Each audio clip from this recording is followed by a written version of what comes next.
أعوذ بالله من الشيطان الرجيم. بسم الله الرحمن الرحيم. الحمد لله رب العالمين، وصلى الله على محمد وآله الطيبين الطاهرين. اللهم صل على محمد وآل محمد. السلام عليكم جميعا ورحمة الله وبركاته. أساتذة الكرام الفضلاء الكرام، الأخوة الوجهاء أهل هذه المدينة المباركة، نسأل الله لكم التوفيق والعافية والسلامة، ونسأل الله أن يتقبل منا ومنكم جميع الأعمال إن شاء الله بما يرضي الله سبحانه وتعالى، ونبارك لكم هذه الأيام. نحن في أيام فرحة الزهراء عليه السلام. تفرح الزهراء في هذه الأيام لهلاك عدو آل محمد ولبزوغ فجر إمامة إمامنا ومولانا صاحب العصر والزمان. نسأل الله أن يجعل أفراحنا دائمة، وأن لا ننسى الأيادي الجليلة لمن تقدم علينا وهيأ لنا هذه الأجواء، أجواء العبادة، أجواء العلم، أجواء التقوى، خصوصا الشهداء ومن في سمتهم، لأنما نحن في حقيقة من بركات تلك الجهود من يوم بزوغ فجر الإسلام، بل من أول لحظات التوحيد على الأرض إلى يومنا هذا وإلى يوم القيامة. كل تلك جهود قد أنتجت وأثمرت بما نحن فيه من الإسلام وحسن العقيدة والثبات والجهاد. كل ذلك دين علينا أن نوفي هذه الديون، وأن تستمر هذه الجهود والنتاجات. السلام عليكم، طبتم، طابت أيامكم وساعاتكم، ونحن في هذا المكان، مكان معنون لله سبحانه وتعالى، حسينية ومسجد، بجهود من بذل وجاهد وكافح لأجل الحصول على هذه الأمور، وإن شاء الله تتوسع أكثر فأكثر. أنا قلت لأخي وعزيزي السيف الساعد، قلت له، قال هذه 300 متر، قلت يأتي يوم تكون 3000 متر، بلوكة كاملة تكون إن شاء الله في خدمة المؤمنين. لابد أهل الخير يبذلون كل ما عندهم لأجل إحياء شعائر الله سبحانه وتعالى. إحياء الشعائر له دور، ومن يعظم شعائر الله فإنها من تقوى القلوب. سوف يأتي نبين علامات من علامات المتقين أنهم يعظمون شعائر الله. حضوركم للمساجد هو عمارة لبيت الله، حضوركم لهذه الندوات وأمثالها ومحافل القرآن ودروس التلاوة لها شأن عند الله. ودار القرآن هذا الفرع المبارك وغيره في عموم العراق من مؤسسات العتبة الحسينية المقدسة، ببركة سماحة الشيخ عتيد الله يحفظه وغيره ممن في الحقيقة بذلوا الوقت والجهد والمال لأجل إبقاء هذه الشعيرة، شعيرة القرآن وخدمة القرآن. ورد عن النبي صلى الله عليه وآله وسلم، هاي فد مقدمة ولو تسمحوا لي، ورد عن النبي صلى الله عليه وآله وسلم أنه قال: لا تهجروا القرآن. وهذا في الحقيقة تحذير حقيقي، يعني لأن الله سبحانه وتعالى يذكر نتيجة من يهجر القرآن. وقال رسول يا رب إن قوم اتخذوا هذا القرآن مهجورا. فتصور أن شفيعك يوم القرآن يتحول إلى خصم لك، لأن النبي هو شفيع. نحن نحتاج إلى النبي صلى الله عليه وسلم في الشفاعة، نطلب أن يشفع لنا يوم القيامة، لأن أعمالنا متكفي، أعمالنا فيها ما فيها. فلذلك كل العالم يطلب شفاعة النبي صلى الله عليه وآله وسلم. الشفاعة كثيرون، لكن شفاعة النبي درجة أولى عالية الجودة لا ترد. والشفاعة معناته بزماننا يقولون واسطة، مودي واسطة. شلون تريد فد حاجة تودي وياك فد وجيه، واسطة توديه. هذا اللي يخطب مرة يودي مشي، يودي له سيد كذا وجيه، حتى أبو البنية شو يسوي؟ يستحي من هذا الوجيه ويقبل وينطيك بت. فالنبي نأخذه إلى الله يوم القيامة وجيها حتى يدخلنا الجنة، حتى الله سبحانه وتعالى يعفو عن سيئاتنا. وهذا الوجيه من توديه المفروض يمدحك، يقول هذا خوش ولد، انطي بنتك يا فلان، خير متدين يصلي يصوم، مو هيجي؟ لا زين، هم انتم كلكم رايحين مشي. المفروض هذا اللي نوديه يمدح منه، يمدح هذا صاحبنا. فالنبي صلى الله عليه وسلم إذا يريد يشفع لنا يوم القيامة كودم، شو يقول لله؟ يقول له إلهي هذا ترى خوش ولد، يصلي يصوم يقرأ قرآن، ملتزم بالسنة النبوية، مفرغ نفسه فد ساعة ساعتين باليوم للعلم والفقه، يساعد الناس، اعفي عن ذنوبه ودخل الجنة. هذه شفاعة رسول الله. يحب آل البيت، يوالي أهل البيت، يكرم أبناء السادة، ما يأذيهم، وهكذا. فلأجل هذه الصفات إلهي اعفو عنا فيما أذنب وأدخله الجنة. اللهم يدخل الجنة لما يدخل بعدها شفاعة حبيبه محمد صلى الله عليه وآله وسلم.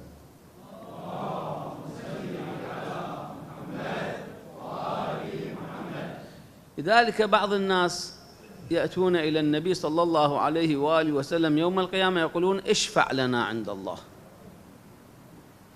زين، النبي إذا هذا ما قارئ قرآن شو يقول له الله؟ يقول له هذا خوش إنسان يقرأ قرآن؟ راح ينقلب الشفيع إلى شنو؟ إلى خصم. فإحنا مودين رب العالمين حتى يمدحنا، هو شو يسوي؟ يقول يا ربي إن قومي اتخذوا هذا القرآن مهجورا. يا ربي لترحمهم ذولا، ليش؟ هجروا كتابك وتركوا أحكامك. لذلك التعامل مع القرآن قضية حساسة. هذا نص قرآني أنا قرأته، يا قوم وقال الرسول يا ربي إن قوم اتخذوا هذا القرآن مهجورا. إذن أصعب موقف يوم القيامة أن تطلب من الشفيع أن يشفع لك، وإذا هو يكون ماذا؟ خصما لك، يخاصمك عند رب العزة، توديه واسطة وإذا يشتكي عليك. لذلك كلام رسول الله صلى الله عليه وآله وسلم في هذا النص لا تهجر القرآن، لا تهجر القرآن، ولعلها قالها ثلاث مرات يقول لا لماذا؟ هذا من عندي حتى تنالوا شفاعتي، وإلا إذا تهجرون القرآن أنا ما أصير شفيع لكم، أنا أشتكي عليكم يوم القيامة. إذا أردتم أن تنالوا شفاعتي فلا تهجروا القرآن. لذلك دار القرآن بفروعها المتوزعة هذه لأجل أن نحصل على شفاعة رسول الله صلى الله عليه وآله وسلم، حتى لا يقول الإنسان أنا ماكو يمي دار قرآن وما أقدر. لا، محفل شيء بسيط يمكن الإنسان أن يصل إلى هذه المرتبة، مرتبة أن يكون ممن ينال شفاعة رسول الله صلى الله عليه وآله وسلم. لذلك إحياء هذه المجالس، إحياء هذه المحافل، هذا كله يصب في مصلحة الإنسان نفسه حتى ينال شفاعة رسول الله صلى الله عليه وآله وسلم يوم لا شفيع إلا هو، يوم لا تنفع الشفاعة إلا من رسول الله الذي ارتضاه الله ومن أهل بيته صلوات الله عليهم. لذلك حركة قرآنية لابد تكون دائمية في حياة الإنسان.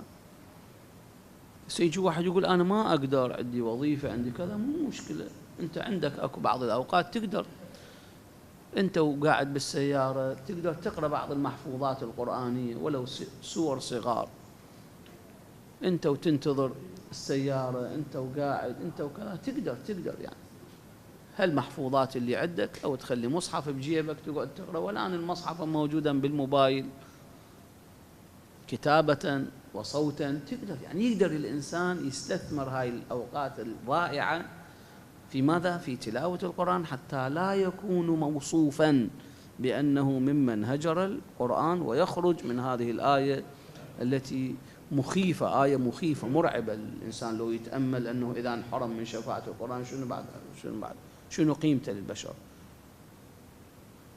لذلك من مصاديق إحياء القرآن والخروج من هذا المحذور هو هذه المجالس إن شاء الله. لكن أيضا هنا تنبيه، وهو أن القضية ليست فقط قراءة قرآن، بل التأمل في معاني القرآن والتدبر في القرآن. أفلا يتدبرون القرآن أم على قلوب أقفالها؟ يعني اللي ما يتدبر بالآيات ويفكر في معانيها ولو هذه المعاني التفسيرية البسيطة، هذا مقفول على قلبه، قفل أكو على قلبه، لأن الله يصف القلوب بأن بعضها قد ران على قلوبهم. أكو صاخة، هاي لو صاخ العلجامة يمكن تمسحها وتروح، لكن إذا انقفلت شلون؟ قفل. لذلك الإنسان عليه أن ينفتح إلى هذه البرامج ويعطيها شيئا من وقته، والأفضل أن يجعل لها الأولوية في حياته حتى ينال كرامة الدنيا والآخرة. وهناك فوائد كثيرة في قراءة القرآن وتلاوة القرآن ليس محلها، وإن طبعا هي موجودة حتى في الآيات الكريمة. نسأل الله أن يوفق لبيان الآيات التي تتناول تلاوة القرآن وحفظ القرآن والاهتمام بالقرآن وفهم القرآن إلى آخره، وذم من لا يفعل ذلك. لكننا اخترنا عنوانا نبدأ به اليوم، وسنستمر إن شاء الله لو وفقنا لذلك في بين فترة وأخرى، وهو عنوان التقوى. وأسمينا هذا البرنامج أنه آيات التقوى في القرآن.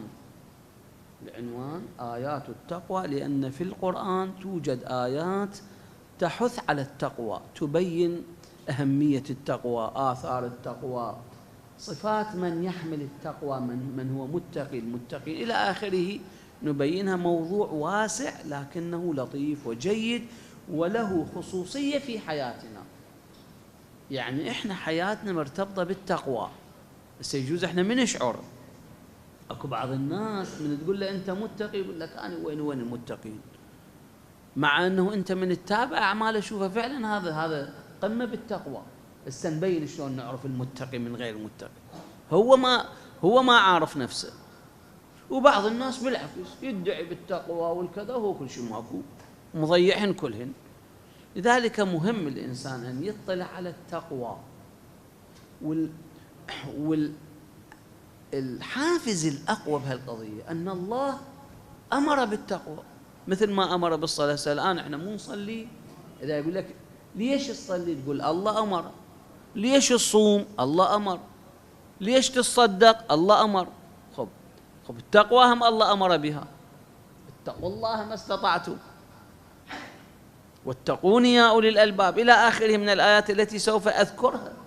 طبعا كلها آيات.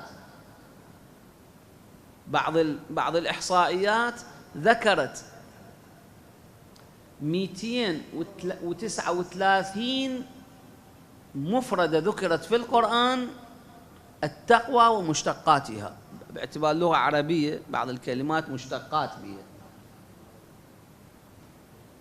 ترى عدد كبير جدا 239، وإن كان بعضها معانيها تختلف عن مرادنا، سنبين إن شاء الله. لذلك هذا الموضوع مهم جدا، راح ينظم حياتنا ويخلي حياتنا حلوة، كلش حلوة، سعيدة في غاية السعادة، ويخلي آخرتنا أيضا شنو؟ فيها الفوز، سعيد في الدنيا وسعيد في الآخرة. ويخلي آخرتنا، يجعل آخرتنا على أحسن حال وأحلى مثال. هذا من التقوى نحصله، وسنبين ذلك بآيات بينات واضحات ما تحتاج تفسير. الآيات اللي إن شاء الله أتناولها ما بيها تعقيد، يعني مو تعال فسر وطلع لغة وتأويلات، لا، هي واضحة ستشوفوها إن شاء الله. وبعضها يوميا تقرؤونها ولا تشعرون بهذه المعاني والفوائد. لذلك سوف نختص بهذا البحث، بحث التقوى الذي تناولته الآيات، مو الروايات. روايات ما شاء الله، الأدعية والروايات لا تعد ولا تحصى، لكن ما بين الدفتين من الآيات نختار أيضا بعض الآيات، لأنه كل الآيات من نقدر نقراها كلها، نختار نماذج تحت عناوين. أول شيء، ما هي التقوى؟ شنو التقوى؟ واحد يسأل شنو التقوى؟ أو ماذا يريد الله من التقوى؟ يعني الله من استعمل هاي الكلمة يريد معنى، لأنه تعرفون إحنا من نتكلم هذا الكلام ترى لأجل إبراز المعاني، مو صحيح ولا؟ أنا من أتكلم وياك أكو معنى بقلبي أريد أطلع لك إياه، فالألفاظ هي وسيلة إلمن لإبراز المعاني. فالله سبحانه وتعالى عنده معنى هناك فوق يريد ينزلنا، إنه نزل بواسطة اللغة العربية، إنا أنزلناه قرآنا عربيا، إنا أنزلناه حكما عربيا، زين آيتين.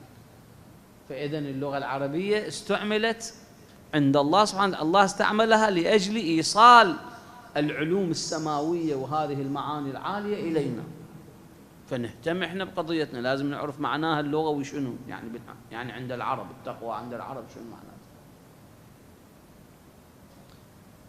وكم مرة تستعمل، يعني في عدة موارد تستعمل. الأصل بها يعني العرب قبل الإسلام شنو كان عندهم معنى التقوى. ثانيا، القرآن عندما استعمل التقوى والمتقي ماذا يريد بذلك؟ هل يريد نفس المعنى اللغوي أو يريد معنى آخر؟ أنا سوف أقرأ بعض الآيات ثم أبدأ ببيان المعنى اللغوي ببساطة، لأنه إحنا ما نحتاج المعنى اللغوي هو، إحنا نحتاج المعنى الذي هو شرعي، المعنى الشرعي.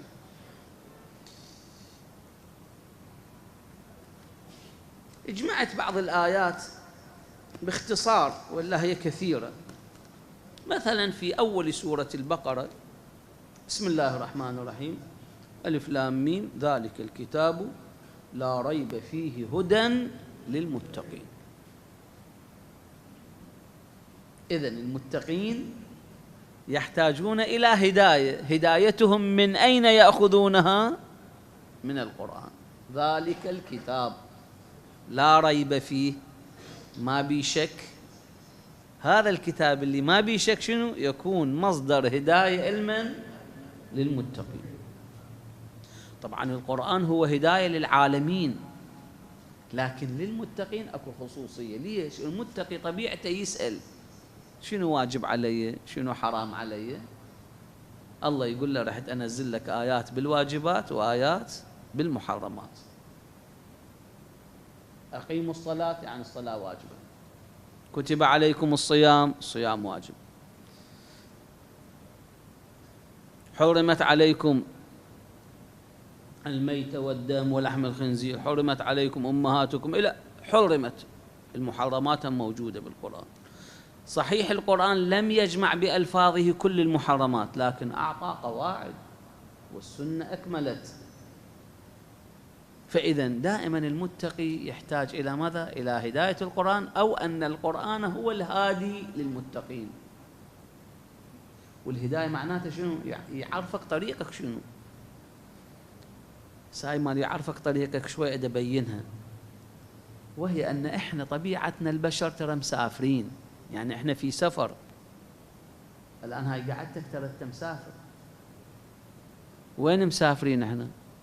مسافرين للآخرة. إحنا طابين بالدنيا ترى هذا شارع طريق نعبره بس عبره. فإحنا مسافرين. خب من أسافر غير أعرف الطريق، العلامات المرورية شنو؟ تهديني إلى الطريق، إلى الغاية مالتي. اللي يهديني إلى الآخرة والجنة والفوز العظيم الآيات القرآن. ذلك الكتاب لا ريب فيه هدى للمتقين. فالمتقي دائما يسأل عن الأحكام الشرعية، فالقرآن هدايته. هذا إن شاء الله نبينه بعدين بطريقة أخرى.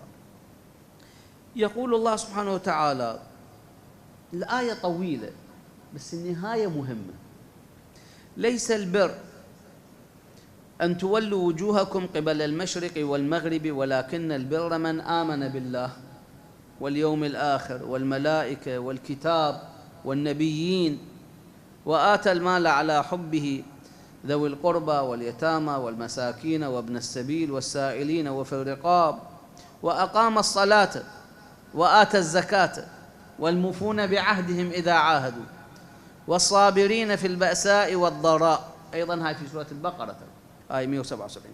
والصابرين في البأساء والضراء وحين البأس أولئك الذين صدقوا وأولئك هم المتقون. إذن واحد يقول لي أنا شلون أعرف المتقين؟ أقول له هاي صفاتهم، هاي مو إحنا مخليناها الصفات، الله مخليها يعني.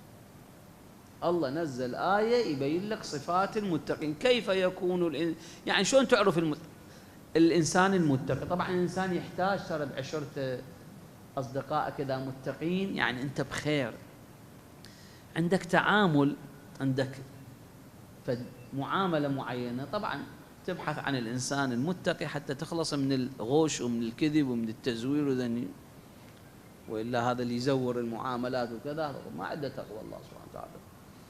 تريد تزوج بنتك، تريد تأخذ بنت فلان، تسأل عن التقوى. شلون تعرف هذا متقي؟ بهذه العلامات وغيرها مما. إذن هذه أوصاف المتقين. حقيقة آية جامعة. أعيدها: ليس البر أن تولوا وجوهكم. ترى مو معناته بس تصلي وكذا وشرق وغرب، لا، مو هذا اللي أريده. لعد شي تريد يا رب العالمين؟ قال أريد هذن الصفات، وهذه الصفات لو توفرت أصبح الإنسان من المتقين. إذا فسرنا المتقين من نار جهنم، صارت من يحمل هذه الصفات فهو متقي، من يعني لا تصله نار جهنم، من الوقاية. الآية الأخرى: الحج أشهر معلومات، أيضا في البقرة: فمن فرض فيهن الحج فلا رفث ولا فسوق ولا جدال في الحج، وما تفعلوا من خير يعلمه الله، وتزودوا فإن خير الزاد التقوى واتقون يا أولي الألباب. خير الزاد التقوى.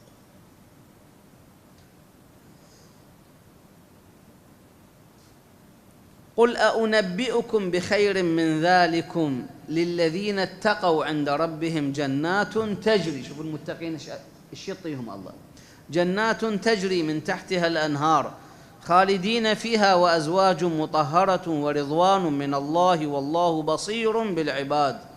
من هم ذولا؟ الذين يقولون ربنا إننا آمنا فاغفر لنا ذنوبنا وقنا عذاب النار. بعد: الصابرين والصادقين والقانتين والمنفقين والمستغفرين بالأسحار. إذن هؤلاء المتقون صفاتهم ماذا يفعلون؟ ثم إن الله سبحانه وتعالى قال بأنني أحب المتقين، إن الله يحب المتقين، فإن الله يحب المتقين في آية أخرى: يا أيها الذين آمنوا اتقوا الله ولتنظر نفس ما قدمت لغد واتقوا الله إن الله خبير بما تعملون. هذه مجموعة من الآيات اخترتها كبداية، وأيضا أريد أن أبين بعض ما على اختصار، لأنه عندنا إن شاء الله بحث موسع في هذا الباب. يقول الله سبحانه وتعالى: إن المتقين في ظلال وعيون وفواكه مما يشتهون كلوا واشربوا هنيئا بما كنتم تعملون إنا كذلك نجزي. إذن المتقي محسن، والله يحب المحسنين ويجازي المحسنين بهذه الجزاءات. في النبأ: إن للمتقين مفازا حدائق وأعنابا وكواعب أترابا وكأسا دهاقا. هل كلها للمتقين؟ نعم للمتقين. إذن بملاحظة هذه الآيات، 10 آيات قرينا، مع أنها قلنا كثير، هي عشرات الآيات، لابد أن نهتم بهذه القضية، قضية التقوى.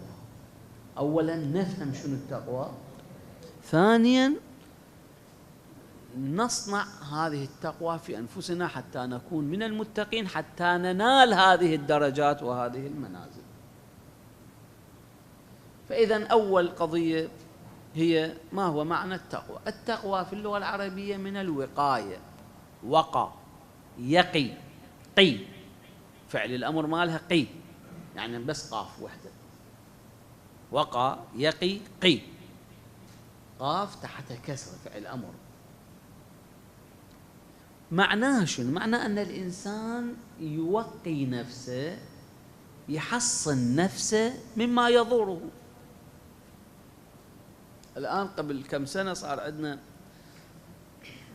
هذا وباء كورونا. ايش سوينا احنا؟ سوينا وقاية لنفسنا. أول وحدة الوقاية الكمامة. فهاي الكمامة شنو؟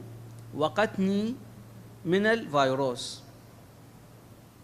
اكو مضادات حيوية، أبر نضرب أدوية حتى شنو؟ حتى نتوقى من هذا الفيروس.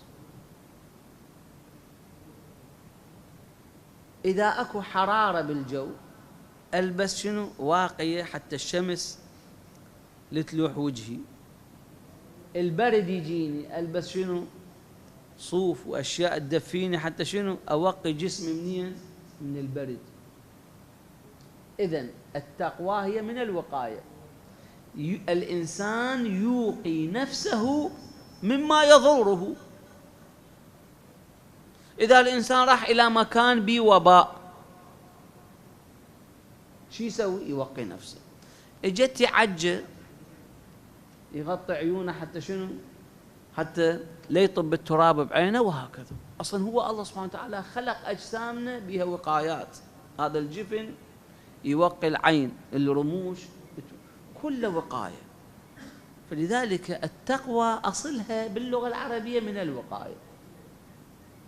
زين، أنا شلون أتقي؟ بما يقيني. كل واحد إنسان عنده أشياء يوقي نفسه، يبعد نفسه عن ما يضره. هسه الآن هاي السيارات المسؤولين يخلولها شنو؟ يخلولها درع حتى شنو؟ يحمون المسؤول منين؟ من الرصاص أو التفجير وكذا. هاي وقاية، تقوى، هاي وقاية. شلون نحول هذا المعنى اللغوي، شلون نحوله إلى الدين؟ الآن أنا بالدنيا لكن مرتبط بالآخرة، شلون أستفيد من هذا بآخرتي، باعتبار الدنيا مزرعة الآخرة؟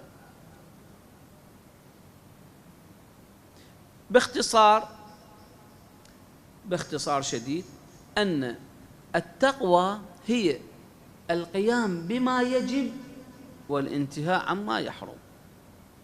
يعني لو أن كل إنسان سوى اللي فعل ما يجب عليه وانتهى عما حرم عليه، هذا متقي. متقي من ماذا؟ من النار، من عذاب الله، من سوء العاقبة. يعني وقى نفسه منين؟ من نار جهنم، لأن الله يقول وإن منكم إلا واردها، ترى كل طاب للنار، بس أكو يطب للنار وعده وقاية واقية زين يخلص منها، وأكو يدخل النار بدون وقاية يحترق بها. فإذا كليتنا داخلين للنار معناته نحتاج إلى شنو؟ إلى تقوى تحمينا من نار جهنم. التقوى فعل الواجبات وترك المحرمات، هاي طبعا أقل مرتبة بالتقوى، لأن التقوى هم بها مراتب. هسه واحد يقول أنا شلون أعرف الواجبات والمحرمات؟ أنا أصلي أصوم. الجواب أولا لابد الإنسان يصير عنده قائمة بالواجبات وقائمة بالمحرمات. يعني أول خطوة للإنسان لازم عنده قائمة بشنو؟ بما يجب عليه وما يحرم عليه. لكن أنا أسأل، كل الواجبات علينا واجبات لو أكو بعضها وبعضها؟ يعني العلماء مثلا الشهيد الأول قدس الله نفسه الشيخ محمد بن مكي العاملي ألف كتاب سماه الألفية، خلى به 1000 واجب،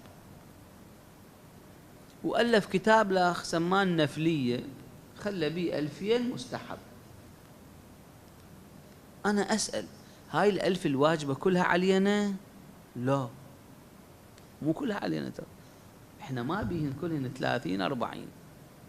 يعني مثلا الحج واجب لو مو واجب؟ واجب، لكن على المستطيع، أنا مو مستطيع، هذا خليه على صفحة. يعني أنا ما أدوخ نفسي بشيء مو واجب علي، يعني يعبرون عنها المسائل الابتلائية، بينما الصلاة لا واجب علي.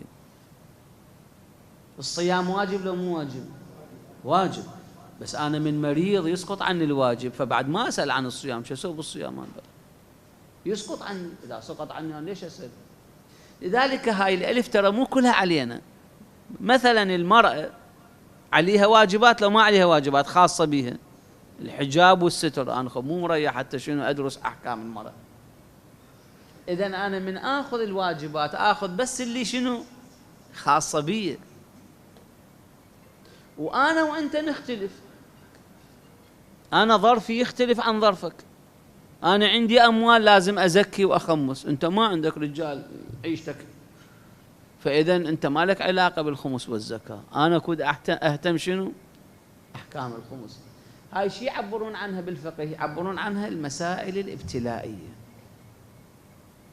أنت قصاب تسأل عن شنو؟ عن محرمات الذبيحة، لأنه أنت بالقصابة تحتاج أكو بعض الأجزاء بالذبيحة حرام تبيعها، لازم يطلعها القصاب يذبها، فتحتاج إذا أنت قصاب. أما واحد نجار مش عليه محرمات الذبيحة، واضحة الفكرة ولا؟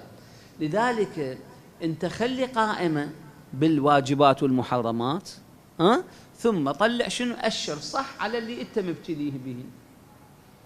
ومن الله يمكنك للحج تصير هذا تكون مستطيع انه ادرس احكام شنو؟ الحج. رحت للحج ورجعت بعد ما لك علاقه، حتى لو تروح حجك يصير مستحب.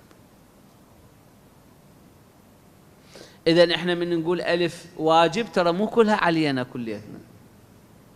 اكو واحد مثلا بالجهاد، وقت الجهاد تاخذ احكام الجهاد، ماذا يجب، ماذا يحرم، كراهه، استحباب. ماكو جهاد بعد أنا ليش أدو هذا وشي ولا؟ فإذا إحنا من نقول واجبات ترى مو كل ما موجود في الإسلام، لا، كل ما أنت مبتلي بيهن. شلون تعرف أنت مبتلي؟ تسأل الفقهاء، زين أهل العلم، تقول له يابا أنا شنو واجب علي؟ زين. فاليوم واحد مثلا هذا اجى يسألني مسألة، قلت له أنت ايش تشتغل؟ قال أنا سايق تاكسي. سايق تاكسي. قلت له أنت تعرف أحكام السيارة؟ قال وين أكو أحكام؟ قلت له شلون ماكو؟ من جملة الأحكام كم مرة يجوني أهل السيارات يقول لي هاي المرة وصلتها ونست العلاقة مالتها. طب هذا حكم يراد له لو ما يراد له؟ علاقة مسواق نستها خطية، زين موبايله وقع. هاي كم مرة صايرة عدة للتاكسيات، وهذا يد له حكم يراد له. الجواب قلت له ودي إلها، انت وين نزلتها؟ قال انا يعني نزلتها راس شارع عام، بعدين طبت بالفروع. انا شو مدري، روح اسال، واجب عليك تسال، هاي امانه يمك. شوف قضيه ما حد ملتفت لها. الخياط لازم يسال عن احكام الخياطه، اكو احكام عنده. هذا من يفصل هاي الوصله الصغيره يذبها يخليها صاحبه، مو هاي ملك الذاكر، وهكذا. هاي احكام لو مو احكام؟ احكام. اذا احنا مرتبطين باحكام وقوانين. طبعا الاحكام الشرعيه، حتى اقرب لكم الفكره، الاحكام الشرعيه ترى مثل القوانين مال الدوله.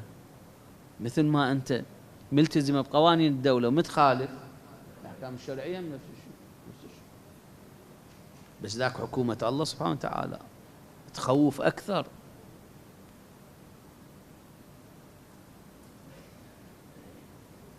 فالانسان اذا التزم بما يجب عليه وترك، يعني أتى بما يجب عليه وترك ما يحرم عليه، هذا أول مرتبة بالتقوى، نسميها الدرجة الأولى، الباية الأولى. أكو أعلى، بس هسه خلينا ناخذ هاي. لذلك الإمام الصادق عليه السلام سئل عن التقوى، ما هي التقوى؟ قال: أن يراك الله حيث أمرك ويفتقدك حيث نهاك. خل بس أقرأ النص حتى لا يصير نصا. أن لا يفتقدك الله حيث أمرك ولا يراك حيث نهاك. هاي خب واضحة. حيث أمرك يريدك وين موجود؟ حيث ماذا؟ حيث يريد. أمرك يعني الواجبات. ويفتقدك حيث نهاك يعني ما يلقاك في الأماكن اللي نهاك عنها. الآن مجالس الكذب هاي منهية عنها ولا؟ فكود انت ما تقعد، لأنه إذا الله شافك هناك شنو معناته؟ معناته انت ماكو تقوى. مجلس بغناء، مجلس بموسيقى، مجلس بغيبة نعوذا بالله، مجلس مثلا يشربون خمر، انت كود الله يفقدك هناك. لعد وين يلقاني؟ يلقاني أزور بالكاظم، يلقاني بالمسجد، يلقاني بهم مجالس الحسين عليه السلام، أستمع للواعظين، أستفيد، أروح للحوادث، ذني الله يريدهن من عندي، فكود يلقاني هناك. شوف، أن لا يفتقدك حيث أمرك، المكان اللي أمرني أن أتواجد به، أو الفعل. هسه مو إلا مكان، احنا جبنا أمثلة مكان، بس هو الفعل. يعني أنت من تمشي بالشارع وتقول سبحان الله، أستغفر الله، إيش تذكر، هذا الله يريده لو ما يريده؟ يريده. الذين يذكرون الله شنو؟ قياما وقعودا وعلى جنوبهم. عجيب، معناته يريدك لو ما يريدك؟ يريدك. فهو لا يفتقدك هناك، يجدك هناك. لعد وين يفتقدك؟ بالأماكن المحرمة أو اللي فيها حرام، مجالس اللهو، مجالس إذن اللي يلعبون بها المحرمات، الدومنة وغيرهن، ذني. فالله من ينزل ملك يقول له شوف عبدي وينه، يقول له هذا دا يصلي صلاة الليل. إذن في المكان الذي شنو؟ أمرك به، وجدك هنا. الإمام يقول هي هاي التقوى. يعني تقريبا المعنى اجتمع عندنا، واضح صار. إذن كل من تجده في مكان يريده الله ولا تجده في مكان لا يريده الله، هذا متقي. فإذن احنا هسه من المتقين لو مو من المتقين؟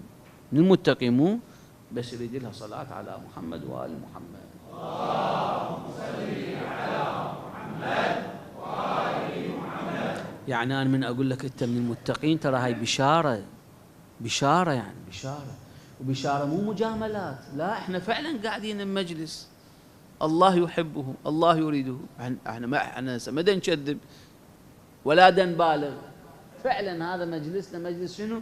يعكس صورة التقوى عندنا. زين، أنا من هاي بشارة بيها، ها، ودي أحافظ، لو ما أحافظ عليها أحافظ عليها. طبعا الشيطان ما يعيفني، الشيطان راح يدخل هسه الآن يخربطنا كليتنا، لأنه حلف، هو حلف، قال وعزتك لأغوينهم أجمعين. يعيفنا؟ مستحيل يعيفنا. أكو آية الله يقول إن عبادي ليس لك عليهم سلطان. عبادي واضحة إن شاء الله، يعني يكون عبدا لله، يأتي بما أمر الله وينتهي عما نهاه الله عنه. لذلك قضية التقوى مهمة جدا، أولا في تنظيم حياتنا، ثانيا في تصحيح مساراتنا، ثالثا في ضمان مستقبلنا. احنا عندنا مستقبل، إن للمتقين مفازا.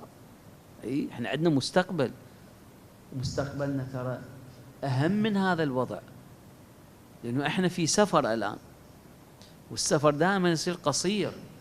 يعني أنا لو أعيش 70 سنة 100 سنة، ها، خلينا نقول 1000 سنة، 1000 سنة سأل الله انطاني، خلي يعطيني 10,000 سنة، شنو قيمته مقابل مليارات السنين اللي راح تجيني أنا مستقبلا؟ يقول في الجنة شو يقول خالدين فيها ما دامت السماوات والأرض. هاي الأخرى يقول إلا ما شاء الله عطاء غير مجدود. تريليونات السنين احنا نعيش بعد هذا العالم. هذا العالم شنو قيمته؟ شوية أقرب لك مثال، أنت ببغداد وتريد تجي لكربلاء تسكن، يعني قالوا لك يا أبا هذا بيت بكربلاء، تعال اسكن طول حياتك بكربلاء، وأنت راغب بهالقضية هذه. ركبت السيارة اجيت لكربلاء، ايش قد مسافة الطريق؟ زين؟ ايش قد؟ ساعتين. ايش قد قابل؟ شنو قيمة الساعتين مقابل هناك تعيش 50 سنة بعد؟ السنة كم ساعة؟ السنة 360 يوم، ضربوها في 24 في 50 سنة مثلا تعيش هناك. قالوا لك شنو قيمة الساعتين أمام هذا؟ إحنا شغلنا الآن بالدنيا ترى عبرة، بس عبرة، لأنه الله ما خلقنا لهاي القضية، وإنما هي مجرد عبرة. أنا قعدت في اليوم حصيت العوالم اللي منصوص عليها، اللي بها نص. إحنا كم عالم عندنا؟ عالم الذر يسموه عالم الميثاق، عالم الأصلاب كنا في أصلاب آبائنا، عالم الأرحام في أرحام أمهاتنا، عالم الدنيا، وراها عالم البرزخ عالم القبور، ورا يجي عالم الحشر، احنا ذاك اليوم هم نطلع من القبور على الأرض، ثم عالم القيامة فوق بالسماء، عالم الحساب، عالم الجزاء. شنو قيمة هذا العالم اللي احنا بيه مقابل العوالم الآتية؟ أصلا ما إلى قيمة أصلا. احنا وين بدنا نتعب؟ ترى هنا بدنا نتعب. الآن أنا أبني بيت كونكريت مسلح، حيعطينا مرمر، ليش؟ طبعا البيت اللي بنيته 200 سنة 200 سنة وما بيشي إن شاء الله. يا اخوان ايش قد أعيش؟ يعني أنا دا أبني شيء مو للعالم مالتي، العالم آخرين، وأترك الآخرة. المفروض أعمر آخرتي أنا، لأن أنا رايح لهناك. ايش تتصورون الإنسان كم سنة يعني عالم القبر هذا كم سنة؟ ملايين السنين. احنا بالقبر بهذا البيت فد يوم عمرناه أبد، أصلا من نفكر بالقبر. وإذا فد يوم فتحت موضوع قدام زوجتي قلت لها بدي أشتري مقبرة، وشنو الموت، وإحنا وين الموت، بعدنا إحنا شايفين من الدنيا. بدي أشتري شفن أجيب لي البيت، شنو الكآبة وشنو شو اسمه، إحنا هيك الناس تحكي، هيك الناس تحكي. شوف الوهم اللي إحنا بيه. التقوى راح تصحح كل هاي المسارات، راح تخليك على وعي، يا هو المهم ويا هو الأهم، ويا هو اللي تقدمه بالاهتمام وبالمال، ويا هو اللي تقدمه. بشتري لي 4 قيعان خالين على كتر يلوج،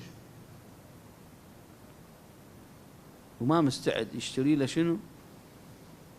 يشتري له ثوب يتستر به عن نار جهنم.